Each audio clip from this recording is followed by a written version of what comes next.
그런 거 많이 올라가죠. IPO 관련주 상장 이슈 가지고 올라간 거. 쿠팡이 생각보다는 아니지, 쿠팡이 잘 됐거든요. 시총도 엄청나게 많아졌고, 그러면서 동방, KCTC 등등 날라갔습니다. 그러니까 이제 쿠팡 다음엔 누구냐? 제가 그때 말씀드렸던 거 기억하실 거예요. 쿠팡 상장하면은 그때부터는 재료 소멸로 봐야 된다고요. 보통 상장하면 그 다음부터 관련주들은 다 빠지는 경향을 보여주고 있기 때문에 오늘 동방 같은 경우도 바로 아래 갭자리 메꿨네요. 근데 동방은 아래에도 갭자리 많습니다. 사실 동방이 쿠팡의 지분을 가지고 있거나 뭐 그런 것도 아니잖아요. 그냥 관련주로 묶인 거지.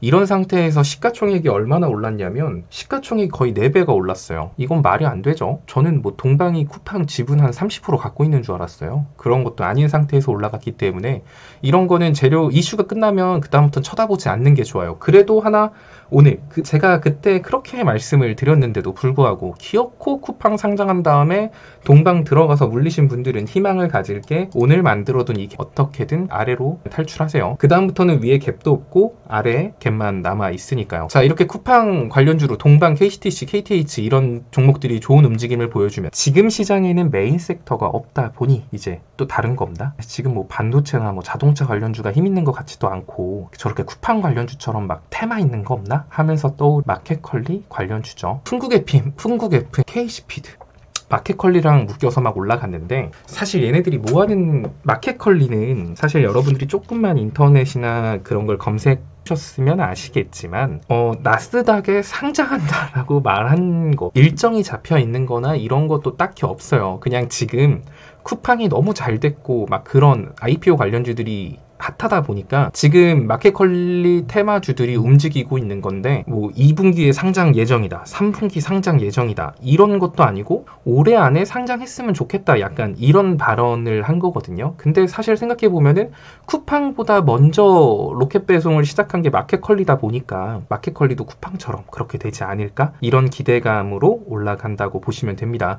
따라서 지금 만든 갭자리는 당장 뭐 상장이 가시화된 것도 아니기 때문에 이건 무조건 메꿀 거예요. 지금 차만 안 타면 되겠죠. 주식에서 막차만 안 타면 되는데 그러려면 손절을 잘하면 돼요. 아니다 싶을 땐 손절을 해야 되죠. 근데 내가 손절도 못하면서 그냥 마켓컬리 가니까 상한가 같다, 내일도 또 가라는 생각으로 섣부르게 접근을 하면 사실 그렇게 얻은 수익은 또 그렇게 뱉게 됩니다. 그러니까 뭐 일단 참고는 하시고, 자, KC피드 같은 경우는 마켓컬리의 액란을 그러니까 지금 마켓컬리 관련주들이 어떤 식으로 형성이 되어 있냐면 이 같은 경우는 마켓컬리의 그 과일 주스랑 베이커리를 납품하는 친구들이에요. 지금 뭐 솔직히 마켓컬리 실적이 예전보다 많이 좋아졌다라고 하긴 하지만 글쎄요, 그거랑 뭐 여러 가지 종류가 있죠. 보면은 마켓컬리로 묶인 게 마켓컬리에 뭐 식료품을 납품하는 회사라든가 뭐 콜센터 아니면 태경케미칼 같은 경우는 신선식품, 드라이아이스, 저온 유통할 때 드라이아이스 때문에 또 이렇게 움직이고 있죠. 그나마 마켓컬리에 지분을 투자하고 있는 회사는 SK네트워크스입니다. SK네트워크스 같은 경우는 오늘 과거 이렇게 꽉 찬 양봉 꼬리 빼면서 끝났는데 사실 오늘 종가 마감 위치 자체는 나쁘지 않아요. 딱히 시장에 갈 게 없기 때문에 당분간 마켓컬리 관련주나 크래프톤 관련주 그리고 그 야놀자 또 마찬가지죠. 이런 식으로 기업 상장에 관련된 종목군들이 계속해서 시세를 돌아가면서 보여줄 가능성이 높기는 합니다. 오늘 윗꼬리 빼준 거 일단 SK네트워크스부터 좀 보면, 자, 단타 관점으로 봐야 되기 때문에 사실 이런 종목을 이건 여기까지 봐야겠다. 오늘 종가 마감 위치 자체는 전일보다 높게 마감을 했고 거래량도 얼마 안 실리긴 했는데 이 윗꼬리 두 개가 되게 거슬리긴 하네요. 주봉 차트를 보시면 제가 항상 여러분들한테 그 통곡의 벽을 좀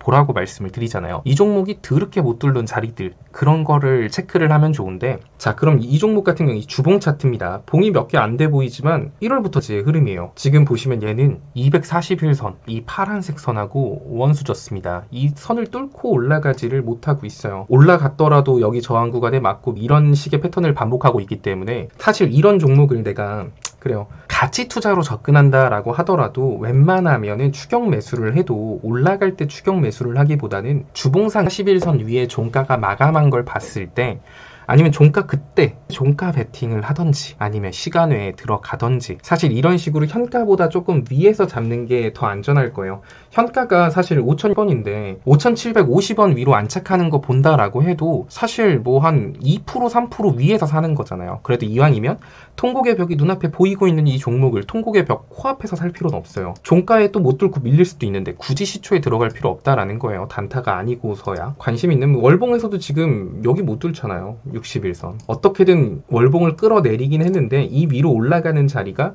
5,750원 정도 선이니까 이왕이면 이 위로 올라가서 종가 마감할 때 종가 베팅을 하시던지 이런 식으로 접근하시면 될 것 같습니다. 자, 이 위로만 올라가 줄 수 있다라고 하면 박스권 상단을 돌파한다라고 생각할 수도 있기 때문에 그때부터는 사실 볼린저 밴드 상단인 6,200원까지도 올라갈 수 있을 거예요. 그렇게 보시면 될 것 같고, 자, 세아 같은 경우도 배달 포장지 납품한다고. 사실 지금 저 마켓컬리 뭐 상장 날짜 잡힌 줄 알았어요. 그런 것도 아닌데 일단은 이슈가 형성돼서 올라가고 있는 상황. 글쎄요, 세아보단 차라리 SK 네트워크스가 더 괜찮아 보여요. 세아 같은 경우는 조금 더 빠져준다. 지금 보면은 제가 이평선이 수렴하는 시점에서 들어가면 좋겠다라고 했으니까 얘 같은 경우는 세아 같은 경우는 1850원 아래 1800에서 1850원 요 조금만 계속 횡보해 준다라고 하면 이평선들 깔끔하게 수렴되겠죠. 그럼 그때 한번 시세 나올 수 있으니까 일단 관심 종목에 넣어두시고 60분봉에서 이평선 수렴하는 거 한번 지켜보세요. 지금 자리 같은 경우를 기준으로 잡을 수는 없죠. 왜냐면은 60분마다 봉이 한 개씩 평평 생기기 때문에 이 위치가 그대로가 아닙니다. 계속 바뀌어요. 1시간마다. 뭐 그래요. 달라고 해서 봐주는 거예요.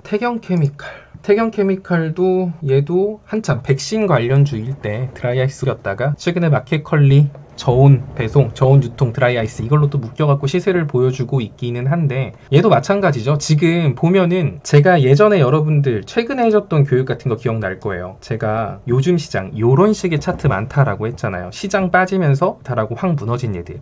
이런 얘들은 제가 첫 번째 저항 구간까지 평단가를 낮추라고 말씀을 드렸어요. 그래서 이렇게 지금 보면은 딱 저항 구간까지 와서 밀린 거거든요. 그러니까 저는 개인적으로 지금 마켓컬리 관련주를 들어가는 게 맞나? 라는 생각을 좀 하긴 하는데 이렇게 부정적으로만 말하면 안 되는데 이러다가 날아가면 근데 차트로는 사실 좀 별론 것 같아요. 그냥 지금 이쪽 테마들은 정말 순도 100% 기대감이거든요. 이거를 지금 가치 투자로 접근해서 물렸다고 홀딩하거나 이러시면 안 돼요. 얘네들 시간에 좀 갔나? 저 시간에도 좀 맛이 갔죠?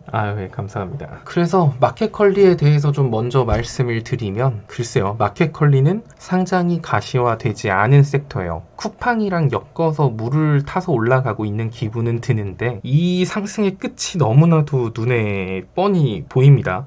지금 시장에 갈 게 없어서 움직이는 좀 대표적인 미끼 테마라고 보고 있거든요. 그러니까 웬만하면 줄 때 드시고, 그나마 이 중에 마켓컬리랑 어떻게 보면은 좀 직접적으로 연관이 있는 건 SK 네트워크스예요. 그리고 DSC 인베 그러니까 얘네들이 다른 종목에 비해서 다른 마켓컬리 관련주들 같은 경우는 오늘 떨어진 종목들도 많았는데 이런 종목들은 그래도 좀 지켜준 겁니다. 자리 같은 거 만들어주면서요. SK 네트워크스 같은 경우는 그나마 마켓컬리를 제외하고서라도 자리 자체가 크게 나쁘지 않기 때문에 5,700 위로 올라간다라고 한다면 여유있게 봐도 될 것 같아요. 마켓컬리라는 테마를 제외하고서라도 움직일 만한 가능성이 있는 종목이니까. 또 이렇게 말해도 어차피 제가 뭔 말을 해도 여러분들은 뭐 그냥 이 종목 사요 하고 달려들어서 막연히 홀딩 하실 텐데, 홀딩 했을 때 차라리 긴 시간 고통 받더라도 이왕이면 먹고 나올 수 있을 만한 종목을 말씀드리는 게 나으니까 5,750원 이 위로 조금 비싸게 사더라도 그 위에 올라가는 거 보고 삽시다. 그리고 기회비용에 아쉬움을 느낀다라고 한다면 손절가 확실하게 잡고 진입하시고요.